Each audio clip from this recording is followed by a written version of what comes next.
Siap. Silakan Pak. Baik, para trainer sekalian, malam ini adalah malam yang spesial bagi kita semua ya. Mengapa saya sebut spesial? Karena era digital ini sudah tidak dapat kita elakkan lagi. Artinya, siapa yang tidak mau melek digital, maka yakinlah dia akan menjadi penonton di era ini. Ya, maka izinkanlah saya untuk menyampaikan edukasi kripto aset, yaitu mengenal apa yang dunia butuhkan saat ini dan dunia butuhkan di masa depan. Pertama, sukses itu bukan pikiran tapi mental, dan kita semua dilahirkan untuk sukses. Dunia berubah dengan sangat cepat sekali ya. Dimulai dengan zaman batu, di mana manusia bertahan hidup dengan berburu ya. Karena ketika itu hewan juga ingin bertahan hidup. Jika kita tidak berburu, maka hewan itulah yang akan memburu kita, para trainer sekalian. Selanjutnya, di zaman agriculture atau zaman bercocok tanam, manusia bertahan hidup dengan berpindah-pindah ya untuk mencari tanah yang subur. Kemudian di zaman industri, manusia bertahan hidup dengan dua cara, para trainer sekalian. Pertama, pemilik modal mendirikan pabrik ya, dan mereka yang tidak memiliki modal menjadi pekerjanya untuk bertahan hidup. Tetapi di era informasi atau internet atau big data ini, maka semua dapat dilakukan melalui gadget Anda atau gadget kita. Maka di sini pertanyaannya, bagaimanakah cara kita bertahan hidup? Karena di masa ini telah dimulai yang namanya industri 4.0. Pertanyaannya, siapkah kita berubah atau punah seperti dinosaurus? Maka dunia berubah dengan sangat cepat, seperti seekor bunglon yang berani berubah dalam hidupnya untuk cepat beradaptasi ya.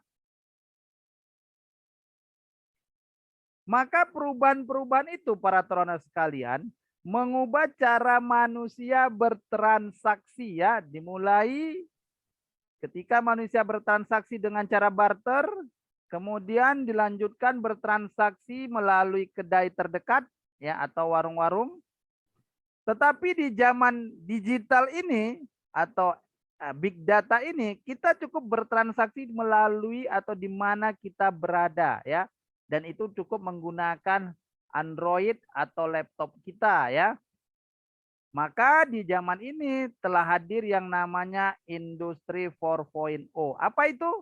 Blibli.com, OLX, Bukalapak, Elevania.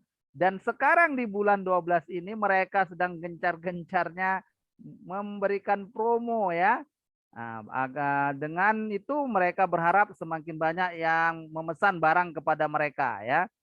Maka pertanyaannya adalah, if your business is not on the internet, then your business will be out of business. Artinya apa, para trainer sekalian? Jika bisnis kita tidak ada di dalam internet, maka yakinlah bisnis kita juga akan punah ya. Ini disampaikan oleh Bill Gates ya. Jadi tidak ada keraguan lagi. Selanjutnya saya memperkenalkan yang namanya teknologi 4.0. Apa itu nama teknologinya? Namanya blockchain.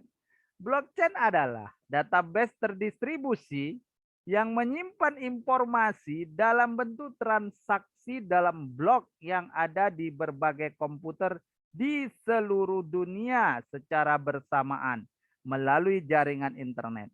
Jika ditanya bagaimana bentuk blockchain itu, Pak Ahmad, maka lihat di sebelah kanan dari laptop atau Android para trainer sekalian ya, ini bentuknya. Maka teknologi ini digunakan oleh Bank BNI dan bank-bank BUMN lainnya ya. Kemudian juga digunakan oleh Bank Permata dan juga bank-bank swasta lainnya ya. Selanjutnya saya memperkenalkan industri 4.0 digital asset, dan ini adalah tujuan kita malam ini. Kenapa? Karena kita memasuki era cryptocurrency ya.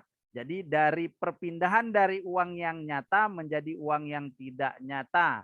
Uang yang bisa kita lihat dan bisa kita simpan di dalam dompet kita. Tetapi hari ini para teman sekalian, uang itu cukup disimpan di dalam HP kita ya. Tetapi ada sesuatu yang fenomenal. Apa itu Pak Ahmad? Namanya digital asset. Maka kita harus kenal dulu aset dari zaman dulu hingga modern. Pertama, orang mengenal aset itu hanyalah tanah para troners sekalian ya. Kemudian rumah, emas, saham, tetapi di era digital ini saat ini kita mengenal yang namanya crypto aset dan ini disebut dengan digital asset 4.0 ya. Maka pertanyaannya, what is cryptocurrency and crypto asset? Pertama dia adalah aset digital para troners sekalian ya. Digital berarti non fisik, tidak ada fisiknya dan dia ada di HP kita. Menggunakan kriptografi sebagai keamanannya dan ini sungguh-sungguh sangat aman sekali ya karena kunci berangkasnya ada dengan kita. Kemudian aset digital yang tidak tersentralisasi. Apa artinya itu? Tidak ada yang mutlak memilikinya karena ini sudah tertanam di jaringan internet di seluruh dunia. Kemudian aset digital yang bisa dibawa kemanapun bergantung pada internet. Jadi jangan sekali-kali bawa digital aset ini ketika Anda tidak punya kuota ya jelas. Kemudian transaksi dilihat melalui public ledger yang bernama blockchain. Dan hebatnya lagi transaksi ini peer to peer tanpa ada pihak ketiga atau yang mengaturnya ya. Ini adalah top 10 cryptocurrency di tahun 2020. Bitcoin, kemudian Ethereum, dan kabar gembiranya lagi di tahun 2021 ini ya. Di urutan ke-10 itu adalah Tron ya. Dan ini semua adalah legal ya. Dan ini bisa kita dapatkan dengan cara membeli di Indodax, Luno, rekeningku.com, Zigmax, Pintu, toko kripto, Upbit, dan lain sebagainya ya. Sesuai dengan negara di mana kita berada. Ya. Ini dia lambangnya, Bitcoin dengan huruf B-nya, Ethereum dengan lambang piramidanya, dan Tron dengan warna merahnya. Bitcoin adalah aset digital yang kontroversial para troners sekalian. Dimulai tahun 2009 ya, Bitcoin dikembangkan oleh pemrogram yang menamai dirinya Satoshi Nakamoto. Jelas ini adalah orang Jepang ya. Di tahun 2010 per satu Bitcoinnya hanya Rp1.000 saja. Tetapi ketika itu tidak ada yang mengenalkan kepada saya bagaimana caranya agar saya memiliki aset ini ya. Kemudian di tahun 2017 dalam rentang waktu 7 tahun ya, itu harganya sudah melonjak di harga satu Bitcoinnya 200 juta para troners sekalian.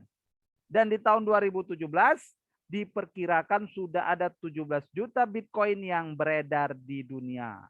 Kemudian selanjutnya di tahun 2018 banyak sekali wisatawan atau turis mancanegara yang berlibur ke Bali. Mereka menggunakan Bitcoin sebagai alat transaksinya ya. Sampai-sampai di Bali sudah ada namanya ATM kripto ya. Maka kemudian ini dilarang oleh Bank Indonesia. Mengapa dilarang? Karena alat transaksi atau alat pembayaran yang sah di negara kita adalah rupiah. Tetapi ingat para trader sekalian, ini tidak dilarang oleh negara untuk dijadikan aset ya.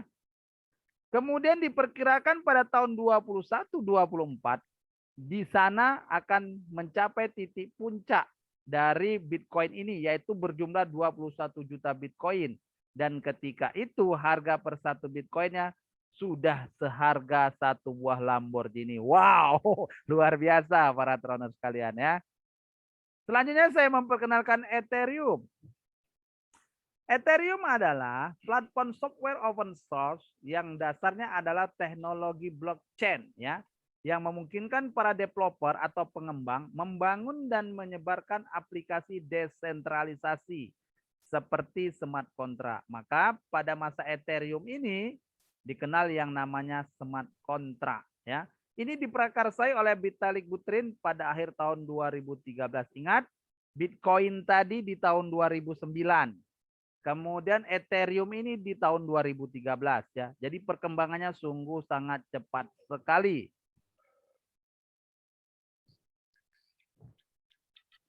Ya, mengapa ini disarankan untuk kita jadikan sebagai aset kita? Karena juga harganya yang luar biasa, ya.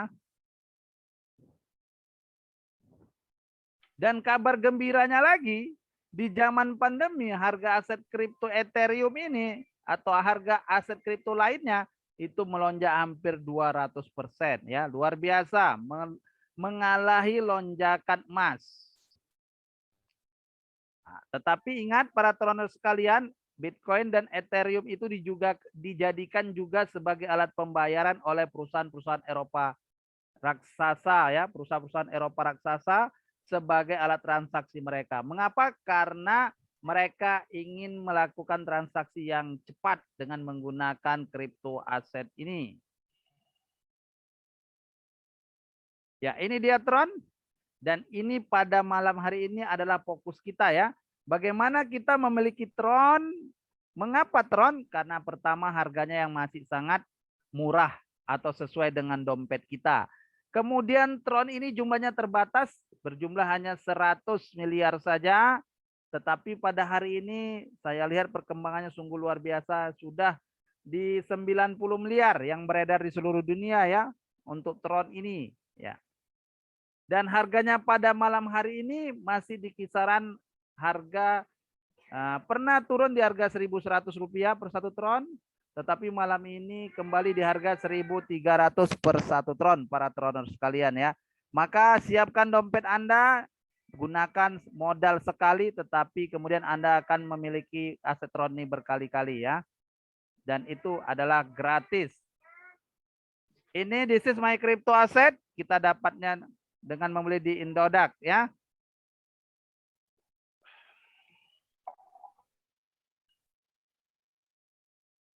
Ya, selanjutnya saya akan menyampaikan bagaimana berkebun kripto aset dengan mengikuti program Forsas yang nanti akan dijelaskan sejelas-jelasnya oleh top leader kita, ya, Pak Yopi.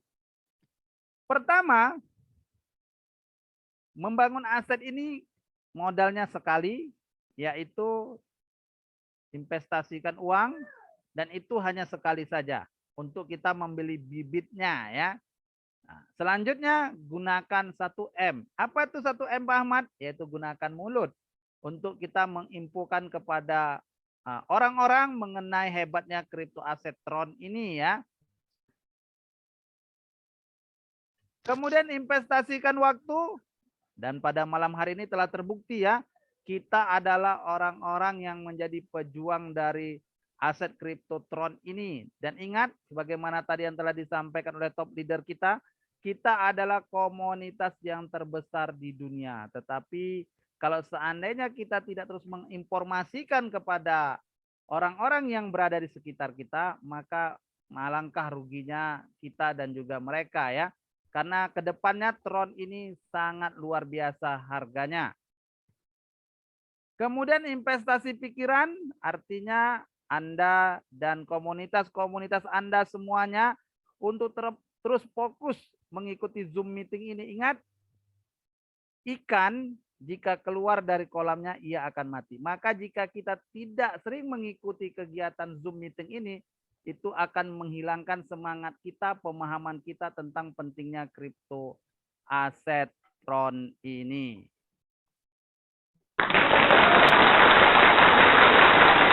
Selamat membangun aset. Selamat berkebun Tron. Saya kembalikan kepada Pak Yopi di studio 1. Silakan, Pak. Oke, luar biasa, kita beri aplaus yang meriah buat top leader kita dari Pekanbaru Riau, Medan juga, ya. Ini luar biasa.